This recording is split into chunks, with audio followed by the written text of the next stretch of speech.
Hello everyone, this is the Inside Web3 podcast show with Pigman.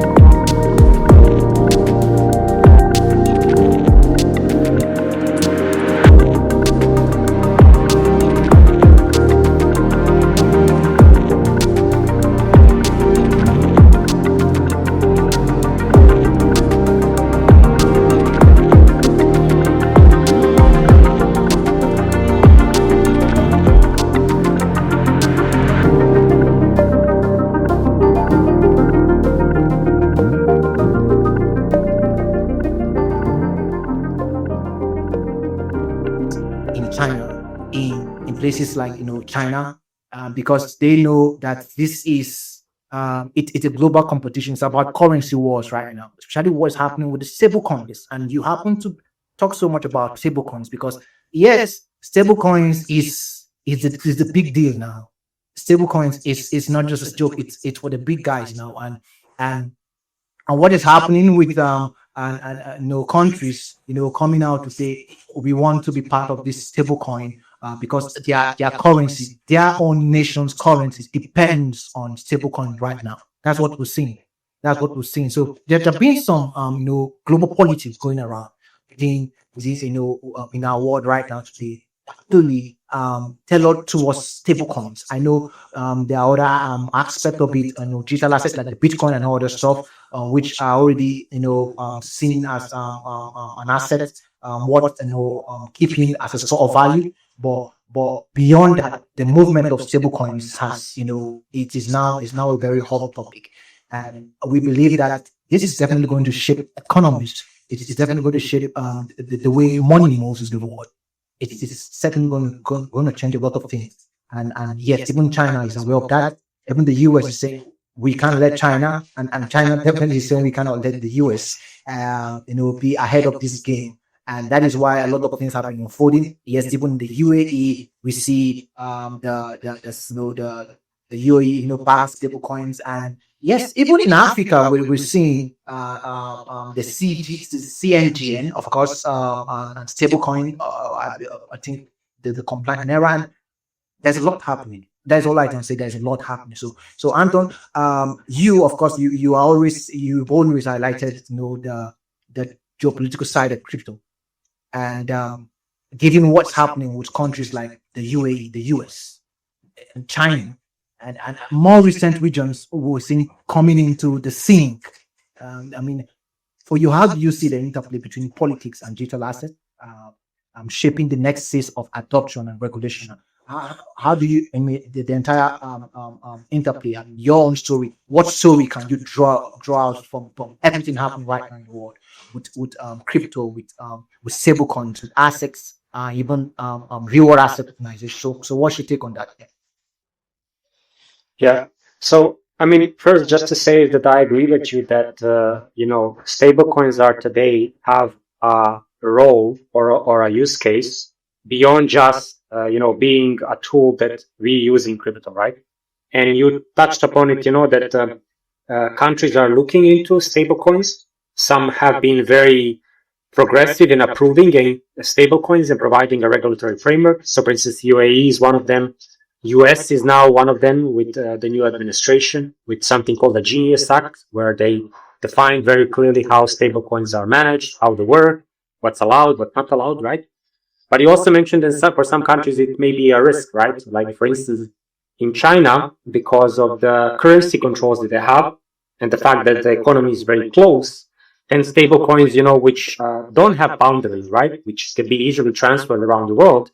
Maybe then it's not, the in line with the agenda of the leaders, right?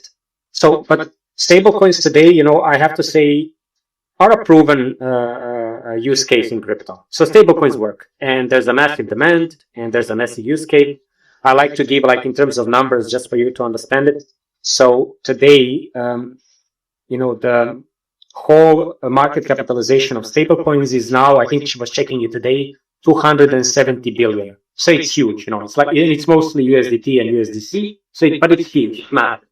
And every month you have 3 trillion, so 3,000 billions of stablecoin transfers on the blockchain every month. So it's massive, it's huge. So in that sense, it's a proven use case. It's something we have demonstrated that there's a demand for, that it works, and people are using it daily. So everybody's happy about it. But, geopolitically, it has a certain consequence. The first one is we already mentioned. For countries who have a closed economy, who have currency controls, stablecoins are a threat. Or they can be an opportunity, right? If the government is the one leading stablecoin development and stablecoin adoption. I think you mentioned it in case of China, right? Maybe it's an opportunity for the government of China to take the lead there and launch an offshore Chinese one stablecoin, right? So this is something there where there's a big opportunity for the government if they take it the right way. But also stablecoins are very important because the way that stablecoins work is that when you mint a stablecoin, so let's say you come with $1 million and you say, hey, let's mint dollar stablecoins. When they're created, then what's happening is that in the background, the issuer of the stablecoin, which can be Tether or Circle or someone, they buy government bonds. So they buy government bonds, right? So the stablecoins are today a very important tool for the governments because they enable governments to create more debt, print more money, and then give it to people around the world, right, through stablecoins. So I think this is something that the new administration in US has recognized. I think the president has even mentioned it, that they understand this role. And that's why I think they have adopted a very positive mindset towards stablecoins, and that's why stablecoins today are, considered as a big opportunity in the US. So I think a very dual viewpoint of stablecoins, and I'm very pro stablecoins. I think it's an amazing opportunity, and stablecoins are going to grow. And if I would have to kind of give a prediction, I think in next 5 years, so by 2030, for sure we will have $1 trillion of stablecoins on the blockchain, so a massive number, and we're going to have several $1 trillion of stablecoin transfer every month. So these are kind of my thoughts. You said it all with the growing interplay, what's happening with and this whole thing when it comes to the global dynamics with crypto and the UAE, the US, China, and so many others.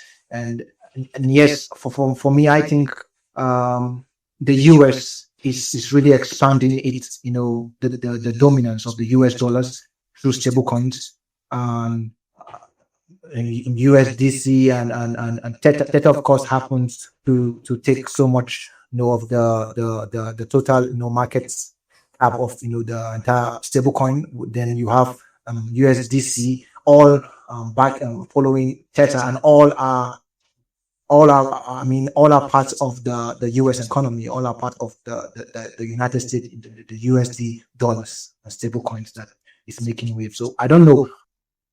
Let's say, do you see any country, or let's say, do you see China as a whole? Do you see China outpacing the US even in the future, even if it's not now? I mean, in the future, when it comes to the yuan backed stablecoin, do you see? Because I know you made a statement of I think the only person that you feel can beat the US. I'm just saying. You can tell me I'm wrong, but I'm just saying, is there a possibility? Is there a possibility? Because China, of course, is an imagine what power. There is no doubt about what China is doing in our world today. So the US dollars, the US stable coins, the China yuan backed stable coin. How do you see this whole thing? Just between these two, what's happening? Yeah. Yeah, it's a very good question. Like, can anybody challenge US and US dollar stablecoins, right? Yeah.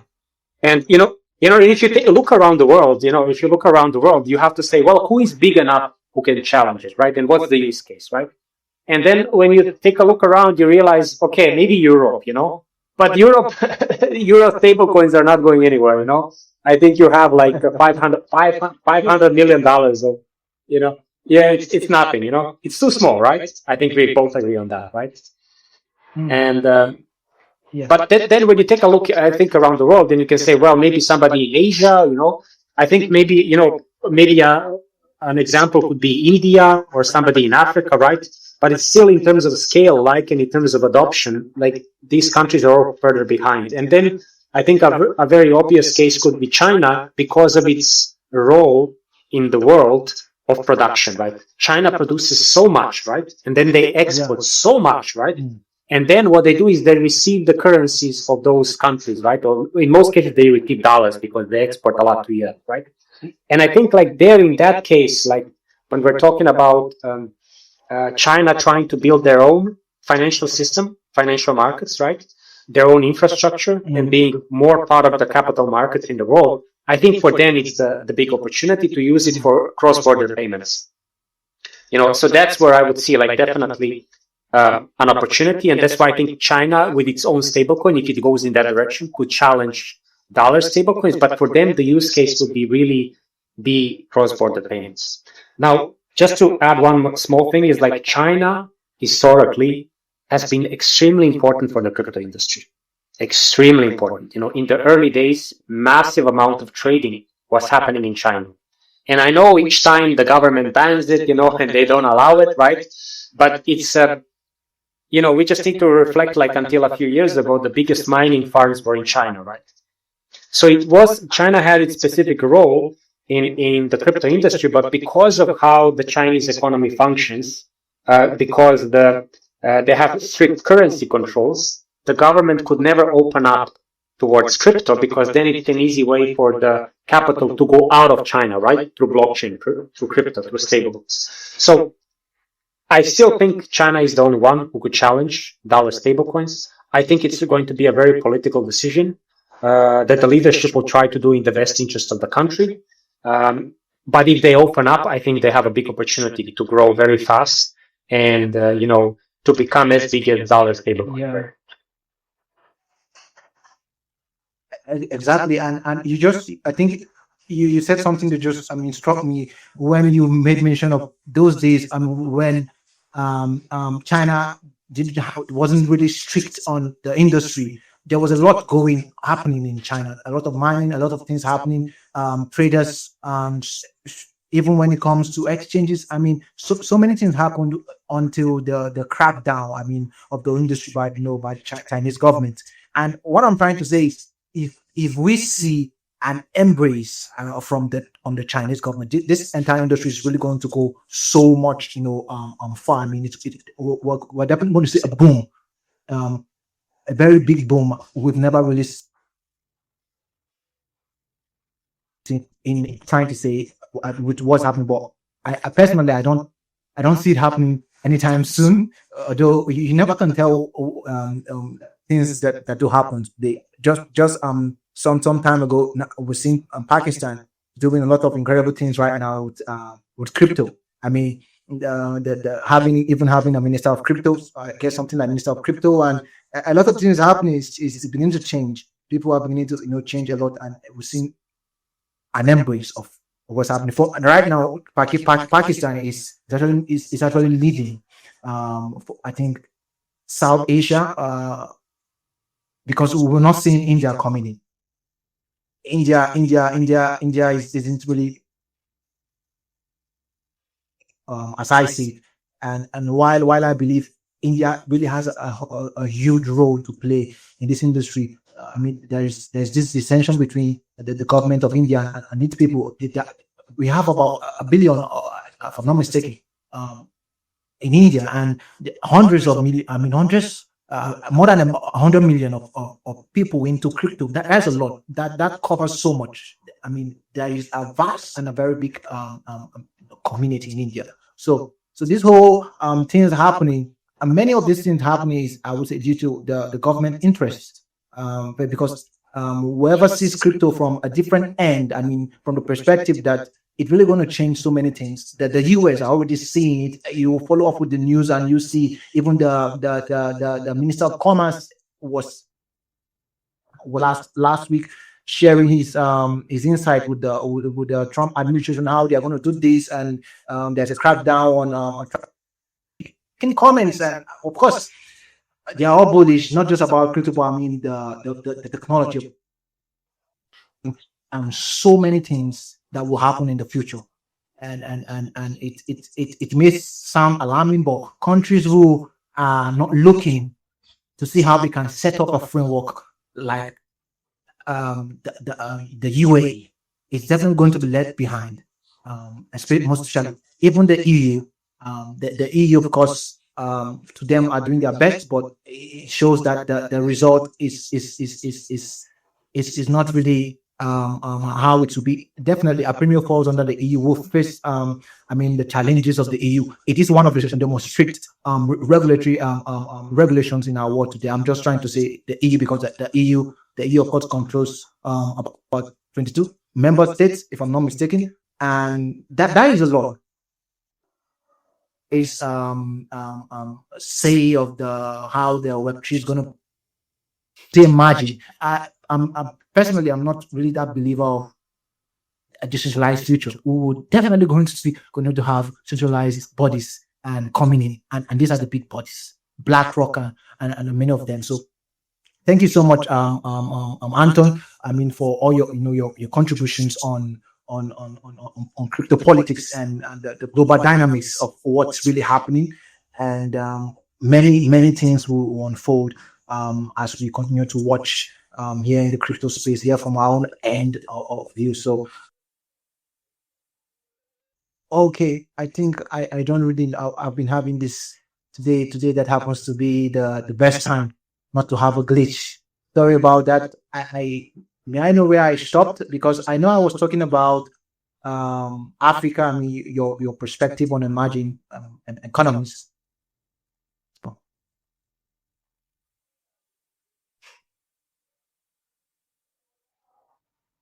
I think we all had serious glitches, and can I know where I stopped? I think I was asking you a question on emerging economies. Yeah, we didn't hear you for the last, I think, couple of minutes. So when you started talking, we lost you actually. Yeah. Okay, I mean, I made mention of I know I was talking about the growth, the interplay between politics and digital assets, and I also made mention of India, Pakistan, and their moves, and also, guys, I would love your those who are following us. If you're listening to us, you could actually drop some emojis. They do encourage and they do help us know if we are still audible, because sometimes you're on the mic and you just forget yourself. So I would appreciate people giving thumbs up, some emojis to know, because that is how we get to know that we have not been, as they say, robbed. So all I'm trying to say is I said a lot, and I won't go back, but we will. Yeah, I'm just trying to say, I think the last question I wanted to ask before I move back to what you guys are doing, trying to round off this session entirely, is, I mean, your own take on emerging economies like regions like Africa, Latin America, South Asia, and how crypto is reshaping opportunities over there, because there is a lot playing, and I feel that is kind of more of the way things are playing. It's quite different from emerging economies like Africa. It's quite different from emerging economies like the Latin America. You see a lot of them pushing and holding on to things like stable coins, the US dollars, of course, the US stable coins. So crypto is playing differently in emerging economies, quite different from the way it's playing in places in developed countries, more developed than places like China, EU states, and America. So what's your take on emerging economies? How crypto is reshaping opportunities over there? Yeah, I mean, look, emerging economies definitely are one of the key drivers of adoption. I think, you many times hear this research that's being done. Where is crypto used the most in the world? And then if you take a look who it is, you will see it's actually emerging economies. So I'm talking about day-to-day usage, maybe something with stable coins or so on, right? So we see that that's where the activity is happening. That's where the adoption is growing, right? And I think that will continue. So definitely, like key markets are ones like India, Nigeria, Turkey. Can you hear me? I hear you, but can you hear me? Hello. Hello. Yeah, we can hear you. You can hear both of us, yeah? If somebody can give a thumbs up. Yeah. Okay, yeah. Yeah, so, yeah, no, from my perspective, I think the adoption is already happening in the emerging markets. It will continue growing there. I think the adoption of crypto in emerging markets will have more opportunity to interact with the real economy. So not just trading, but also payments, remittances, savings, wealth protection. And I see a big opportunity there. And this is also as well what Freedex sees, a big opportunity in Africa, especially many of the countries where the regulatory situation is becoming more clear, more well defined, how to enter such markets, offer products and services. So I'm very optimistic, to be honest, very, very optimistic.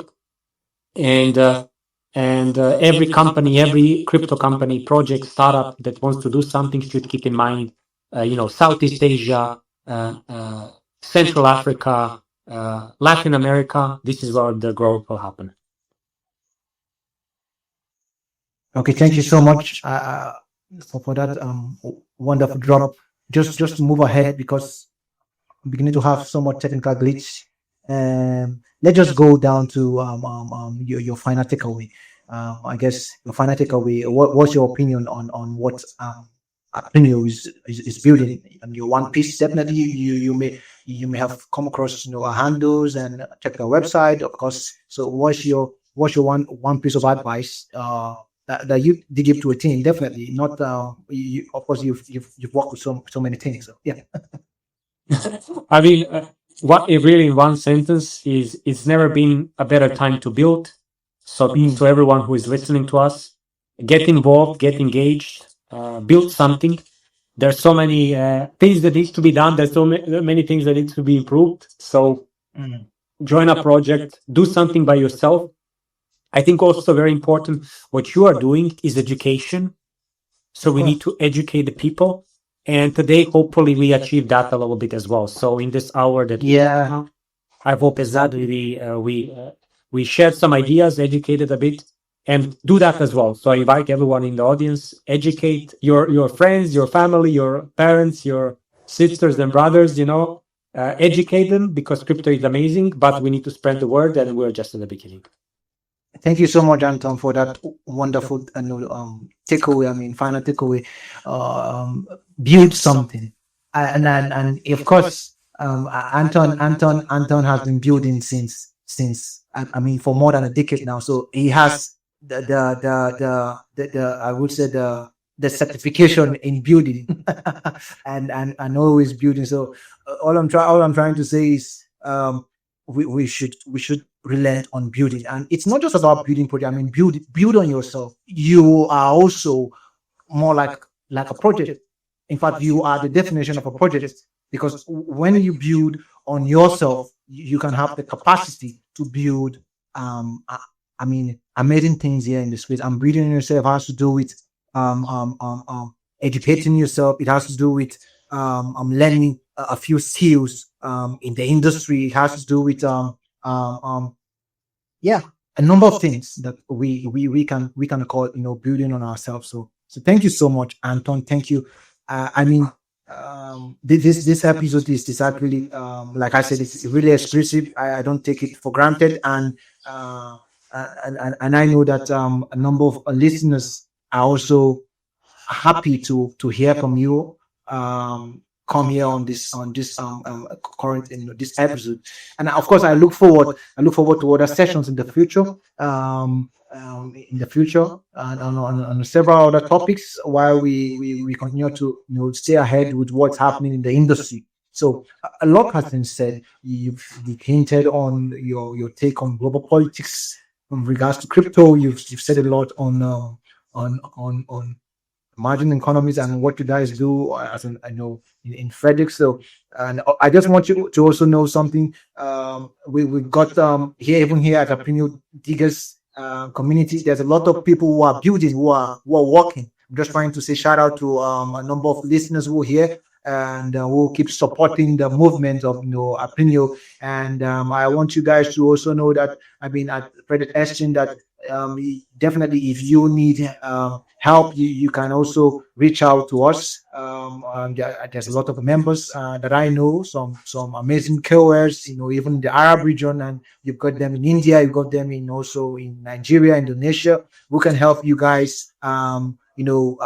Do some I would say ambassador work, whatever you guys want to do. I'm just trying to say that there's a handful of opinion diggers. This is not just a crypto project that has a gold mine in Africa, but I think over the years we've been able to build a community that can stand the test of time. A community of people who are not just here for the hype, but people who really understand why they are in the industry, and people who have grown, to a particular point where they have actually, armed themselves with the mentality that crypto is actually worth sticking to. So thank you so much, Anton, for everything. I mean, for your time here with us, and it's really a pleasure speaking with you one on one. And definitely, even after this show, we'll keep in touch. Personally, I will keep in touch with you more via DM, and also definitely by DMs, and we get to learn more from you, and also receive more insights from what you're doing and how your perspective on the interplay of what's happening in our world today. So I really appreciate you so much, and thank you so much. So